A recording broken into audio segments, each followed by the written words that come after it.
These are happy Chinese Dama, women age 40 to 60 playing a kindergarten game of eagle catches chicks in an airport waiting area, completely oblivious to the strange looks from other passengers.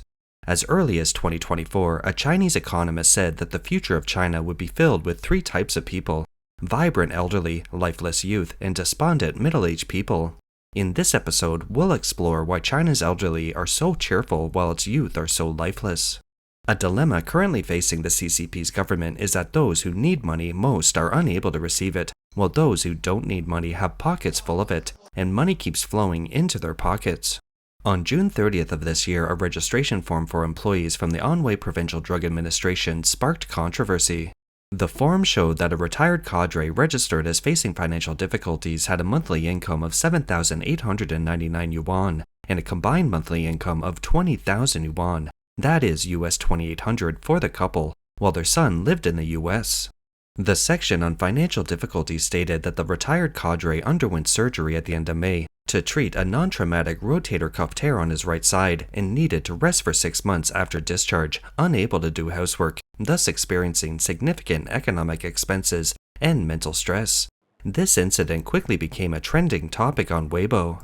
A netizen from Shanghai wrote, "Communism is good." A netizen from Liaoning province in northeast China sarcastically commented, "Looks like 20,000 yuan is really poor." Under public pressure, the Anhui Provincial Drug Administration issued a statement saying that the form was pre-filled, and after review, the woman did not meet the requirements. This is China today, full of energetic elderly people. Those who have retired, especially those retired from government positions, have both medical care and welfare benefits, receiving pensions higher than many young people's salaries. The 2024 McKinsey China Consumer Report found that the two groups with the strongest consumer confidence were elderly people in first-tier cities aged 58 to 65, and middle-aged and elderly people in third-tier cities aged 42 to 65. Furthermore, according to a statistical report released by the Ministry of Human Resources and Social Security of China in 2024, the average monthly pension for retired enterprise employees nationwide in China in 2025 was approximately 3,276 yuan, which is $550. The average level in Shanghai and Beijing exceeded $736, while the typical range in third and fourth tier cities was roughly $360 to $450. However, the pension for elderly people in rural areas was only around $30 per month. Therefore, in today's sluggish economy and weak consumption, the elderly have become a highly sought-after group by various provinces. Chinese media outlet The Paper reported that Jilin province recently announced an annual investment of 100 million yuan to transform itself into a health and wellness destination. Henan province signed cooperation agreements with over 100 cities for tourism and senior living, exchanging tourist sources. Sichuan province sent government officials to Beijing and Shanghai to hold promotional events, and Beihai, Guangxi launched the projects offering full-service escort and guidance for seniors over 70 years old, and uninterrupted medication for chronic diseases, attracting many elderly people to settle there. In other words, the most direct goal of local governments is to treat the elderly as a more stable consumer group with longer stays. They aim to revitalize previously idle or inefficient assets through senior citizen tourism. However, according to official data, while over 300 million people receive pensions in China, only about 10%, 30 to 40 million, elderly people with real spending power, those receiving monthly pensions of 3,000 to 5,000 yuan, can truly support a significant portion of the silver economy. For impoverished elderly people in rural or urban areas, let alone living in a scenic nursing home, even a city shopping mall won't allow them a moment's rest. This happened on June 29th this year in a shopping mall in Anhui. A deaf-mute elderly scavenger took a break in an air-conditioned mixed-shoe ice cream store, but two security guards forcibly removed them from the scene. Now let's look at the middle-aged and young people who are at least willing to spend money. Calculate it, a woman born in 1986 is only 40 years old in 2026, but they have already been laid off by their company or factory. 全军覆没。 Total wipeout today really scared me. A friend told me that out of about 20 classmates, all are unemployed, except 8 who got government jobs. Their ages are all between 35 and 38, with the longest unemployed period exceeding 2 years. Seriously, I'm a little scared. Is the current job market really that terrible? Many are millennials aged 35 to 40 from rural areas who changed their fate through education, received their education in big cities, and ultimately stayed to work and settle down. They face two major pressures: mortgage payments and the job market. Those middle-aged people who seized the last opportunity to buy a home before 2015 and didn't continue to leverage their finances are generally doing quite well now. But this group doesn't represent a large percentage. Many more people bought houses at the market's peak only to watch prices plummet in the following years, burdened with heavy debt and almost no liquid funds. 我贷款70 I bought a condo with a loan of $100,000. Before buying the condo, I never imagined that I would be so worried about it that I couldn't sleep at night. At that time, my ex-husband and I had been living in my parents' house for a long time, which caused conflicts. He said that we should buy a new home and have our own world, and he never thought about renting. At that time, I don't know why I was so stubborn. I thought that as long as we were together, we could pay off the mortgage no matter what, and someone around me was buying houses. So I didn't do the math carefully and just used my savings for more than 10 years for the down payment. 积蓄给了首付。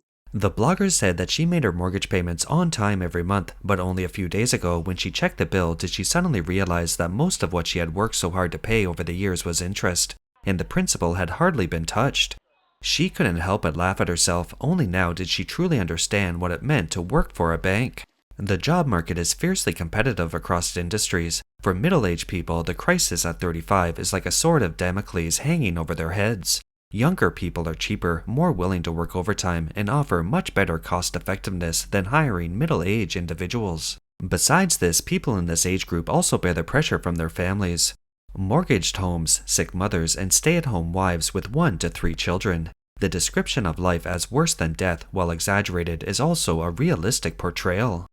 然后呢，为了搞 To understand how layoffs select employees, I talked to 3 laid-off colleagues. Each of their situations was different. After talking to them, I felt a chill run down my spine. The first man is 32 years old. He was laid off in the first half of this year. Last year, he consistently achieved high performance ratings throughout the entire year. Achieving high performance ratings for an entire year is extremely difficult. He said that the night before he learned he was being laid off, he worked overtime until after 10 p.m., working on AI-related things, just general solutions. He couldn't believe it. When he got home and told his wife, he said, "What's the point of working overtime every day? You still get laid off." On the Chinese internet, netizens are discussing what kind of situation would be an absolute game loser for an average family. The answer is, middle-aged couples have elderly parents to support and young children to raise, plus they're laid off. Their income is reduced and they're heavily in debt. This is a surefire way to lose. 感觉我好失败。 I feel like such a failure. I'll be 36 in a few days, currently unemployed, a complete failure, and with over $250,000 in debt. Before 30, I always thought life was for squandering. I spent money recklessly and did everything impulsively in the first half of my life. I never considered the consequences. The happier I was then, the more pathetic I am now. Only now do I realize that everything I'm experiencing is paying the price for the mistakes I made before I turned 30. I'm almost 40, my dreams are still unfulfilled, and I haven't taken good care of my family. 老公上班才2个月。 My husband got unemployed again after only 2 months. He'd been looking for his e-commerce manager job for 2 to 3 months, initially thinking we were lucky to find work in the current climate. But the company's products aren't competitive and they don't have the money for advertising. The previous manager also only lasted 2 months before leaving, a complete trap. And just when I feared it, it happened. We're both unemployed now, and with a $1,300 monthly mortgage to pay, we don't know what to do. 我失业了，找不到工作。 I'm unemployed, can't find a job, and I'm $140,000 in debt. What should I do? This is a friend who recently cried to me. Worse still, his wife is divorcing him, and they're both fighting for custody of their child. I said at this point, how will you support your son? Even if you win, if you insist on having the child with you, how much time and energy will he take up? It will be very difficult for you to recover your life that way. Making money is the priority now. The blogger said he also experienced a failed business venture. During that time, he couldn't find a job and stayed home all day. Even his parents felt he was a disgrace, and his friends gradually lost contact with him. He couldn't help but sigh. That's human nature. When you have no money and no value, the people around you will look down on you, and few will be willing to lend a helping hand. Even your best friends will gradually distance themselves from you. Finally, let's look at the lifeless young people. This is evident from the number of recent college graduates. The total number of college graduates in China reached 10.76 million in 2022, 11.58 million in 2023, 11.79 million in 2024, and 12.22 million in 2025. In just 4 years, this represents an increase of 40 to 50 million young people entering the workforce. This number exceeds the total population of most developed countries. China's economy is rapidly declining while there are too many graduates. Young people in China have witnessed the previous generation seize the last vestiges of wealth, but when it's their turn, they find themselves walking into a minefield. Social security and pensions are rising, but young people's wages are stagnant, and they constantly have to guard against sudden unemployment, company closures, or disappearances. In Shenzhen, do you know how anxious people who can't find a job can get? I was born in 1998, and I'll be 28 this year. I haven't found a suitable job since I became unemployed last December. Because of this prolonged unemployment, I've developed anxiety. When I first became unemployed, I forced myself to find a job as soon as possible because I was terrified that the longer I was unemployed, the harder it would be to find work later. At that time, I thought I could make do even with a lower salary. 今年谁家有大四的毕业生啊？ Does anyone have a senior graduating this year? It's already June and my son still hasn't found a job. My son has been looking for work, but his resumes are going nowhere. We're just an ordinary second-tier university and he just finished his thesis. He's been running around looking for work, which is very tiring. A couple of days ago, I asked a relative if their company was hiring. He said that his company didn't have many positions to begin with, and they were all taken by relatives and friends of the leaders. 早被领导家的亲戚朋友给占住了。 Actually, young people aren't afraid of hardship. They're afraid of the hardship not being proportional to the income. They can endure hardship, but they need sustenance. They can walk in darkness, but there must be light ahead. My mom doesn't want me to drift around Beijing anymore. She says that although I earn 28,000 to 42,000 a year there, it's not good because you don't own a house or have a local residency permit. Drifting around isn't sustainable.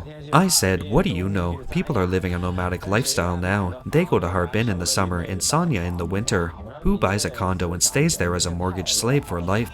I said, your thinking is so outdated. We 90s and 2000s kids love to travel the world. Many young people strive forward only to find that the track seems to be constantly moving backward. No matter how hard they try, they can't reach the finish line. This irresistible sense of powerlessness leaves young people without hope, and this generation of young people not only faces a poor job market, but they will also inevitably face delayed retirement.